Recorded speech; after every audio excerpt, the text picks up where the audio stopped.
And welcome back to This Week. I'm pleased to be joined by Chris Walker and Mike Kopp. Mike is a political advisor to former Senator Al Gore and others, now principal of Kopp Management, LLC. And Chris, political advisor to Governor Bill Lee, former Senator Bill Frist, and many others, and now a founding partner of the Poplar Group. Welcome, gentlemen. Election night is over. A couple of weeks ago, we were here discussing what was going to be happening, and we kind of all agreed that while these races looked really tight, and they did, the polls showed them all tight, that it looked like there was going to be a real possibility a trend would happen. It would go one way or the other, and the outcome would be actually a pretty big victory. That's kind of exactly what happened, although I didn't choose the winner. I thought Kamala Harris would be where it went to, but the wave clearly went to former President Trump, now President-elect Trump. I'm wearing my red tie as an indicator of how we went on Tuesday. And I'm wearing no tie. It was a good night for President Trump and Republicans. There's no doubt about it. Up and down the ballot, whether you went from president to school board, it seems to me that it was a pretty strong indication that people were choosing the Republican side of the ticket this year, and a lot of that has to go with President Trump. I mean, he came back from so many different kinds of attacks, whether legal or personal, or even life-threatening, and is now coming back for another term as 47, and it's going to be incredibly interesting to see how he goes with it. Yeah, I was here a week ago, and I predicted that she would win it hands down, and obviously I'm eating crow on that. But looking at it, the thing that the Democratic Party needs to be careful about, there's one of two things that you do when you fail at something. One is instinct is to point fingers at someone else. The other that's going on. Well, the other is just to accept your failure and figure out what you did wrong and what you need to do right. And looking at it, the Harris campaign raised a lot of money. They had an incredible ground game. So what does that leave me? It leaves the candidate, the messenger, and the message. I think she was a very articulate candidate. I think she demonstrated that in the debates. Somehow the message just didn't connect. And I think that's what the Democratic Party needs to look at. We're not listening to people that are turning out to vote. A couple of interesting things when you look at the numbers of this election, and the Republicans obviously won the election, calling it a mandate. Well, is it? Well, maybe, but he actually got 2 million or so fewer votes than when he lost in 2020. Now, he got different votes, different people this year, but he got the same number of supporters. So every new person, he kind of lost one. On the Democratic side, Joe Biden won in 2020 with 81 million votes. Kamala Harris got 68. 13 million people didn't vote for Trump. They just stayed home. That's a huge defeat. Yeah, and I'm not sure I agree fully with that. I would say that he gained grounds in states like New Jersey and New York. 23 percentage difference in change in terms of turnout, in terms of some of these bluer areas that have just seen the results of Joe Biden and Kamala Harris and said, we don't want any more of this. Really, at the end of the day, inflation, immigration, foreign policy. This was an incumbent election, and we still have an American electorate that's pretty mad at incumbents. And so, in a lot of ways, if you're in office, it's still difficult, particularly at the highest level, because there's just so many things that people are upset about still. And I think you can look down, though, in states like North Carolina. The Democrats made incredible gains down ballot in North Carolina. It didn't help the Harris campaign, which is why I think Democrats need to dissect that. We had strong candidates down ballot in states like North Carolina. Somehow we missed the mark on the message and the messenger on the national level. The message for Democrats was really abortion. That was what they were living and dying on, and it turned out not to be the issue. The president was talking about border security, talking about making streets safer, deportation of illegal aliens, and that was what exit poll people said was instructing them and encouraging them to vote for him. Well, I mean, the abortion issue is now a state issue. And so in a lot of ways, you need to talk to the governor and your state legislators about it, because ultimately Dobbs kicked it back to the states. And so states are dealing with it as they will. And a far more right-leaning state like Tennessee will handle it differently than New York will.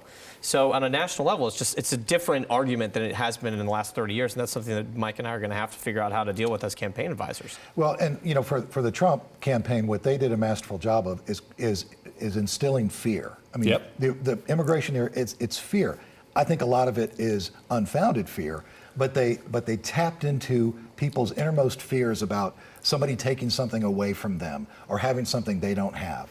And Democrats weren't able to go in there and articulate and show the facts versus the misinformation, and I think we ought to work on that too. Immigration is and the border issue has always been kind of the third rail for Democrats. It would have been better for her to address the issue, say this isn't working, we need to do something to correct this, to pull away from Biden at some point. And that was, I have to give her credit. I mean, she came into this race 3 months out. And there was hardly any time for a national candidate who has such a low profile as a vice president to be able to come in and actually define yourself in 3 months. So she had to kind of link herself to the Biden campaign and the successes that were there. But she needed to do more. Well, and I would argue that there weren't many successes for her to link to, and I think that was part of her problem. She was asked specifically if there was anything that she would do different than President Biden and couldn't answer the question. So at some level, while she was trying to distance herself, she also had to stay there because it was her only way to have any gravitas to be in the position that she was in. I think the successes that she tried to articulate, infrastructure bill, it's a big success. The CHIPS Act, big success. It wasn't impacting everyday people's pocketbooks, and that's what the issue was. And the trends economically were going in the right direction. Yes, they were. It just hadn't been, I go back to the message, it wasn't articulated what the successes of the Biden administration economically meant to the average Joe. Well, again, when groceries are too high Yep. and even fast food is $50 to go to McDonald's, everyone feels that intrinsically. So while there could be macro data that says something people feel differently, you talked about fear, people feel whether their money doesn't go as far and things are more expensive. And at the end of the day, that's really where people were making their decisions. Democrats have had 2 chances now with female presidential candidates to break the glass ceiling, and it hasn't happened. How much of that is policy, records of what you did in the past, and how much of it is this country's just not ready to elect a woman yet? I heard all this, pundits talking about the Latino male vote because they can't accept culturally a female. Right. And then I look at Latin America, where we've had so many women elected to the highest offices. So I'm not buying that. I think at its core, it's more about the message. We're not listening to what most people are concerned about, and we're not connecting with them. Well, and I would add the candidates matter too. I mean, Nikki Haley would have been a great candidate and can win. Tulsi Gabbard's a great candidate and can win.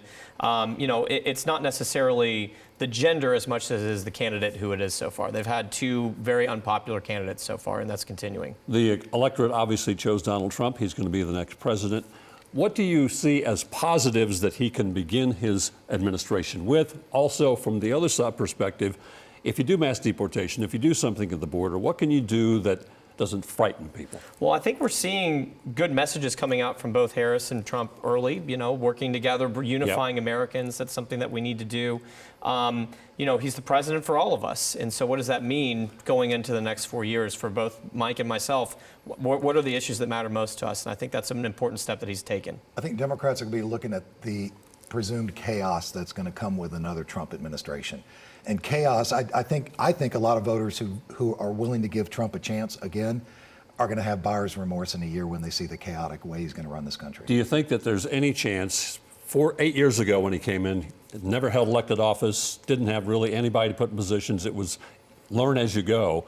They learned from those mistakes. The people that are putting in, whether we like these people or not, they are loyal to him. They know what position they're going to be. Could there possibly be less chaos? I actually think there is. I mean, we saw a chief of staff in Susie Wiles that, was touted consistently through the campaign as the grown-ups running the campaign. It's the same person. It's the same team. I think Trump had a lot of culture clashes with kind of establishment Washington when he came in. That's not happening this time. There's 4 years of experience where he's going to come in and do things a little differently. Trump will be Trump always, and there will always be a piece of him that will be trying to, break different norms. But at the end of the day, I think it's a much different Trump than we've seen in the past. 30 seconds. In 2016, when we were watching him go through the transition process, I think everyone felt good, like, oh, this could be a good positive change. And then he was sworn in, and the chaos ensues. We're in a honeymoon. As soon as he's sworn in, watch for the chaos. Mike Kopp, Chris Walker, appreciate your time and your insights. Stay with us. This Week continues in a moment. I want to thank you for spending part of your weekend with us. That will do it for another edition of This Week. I want to thank my guests, Mike Kopp and Chris Walker. Hope to see you back here next weekend for another edition of This Week. Between now and then, have a great weekend and have a great week.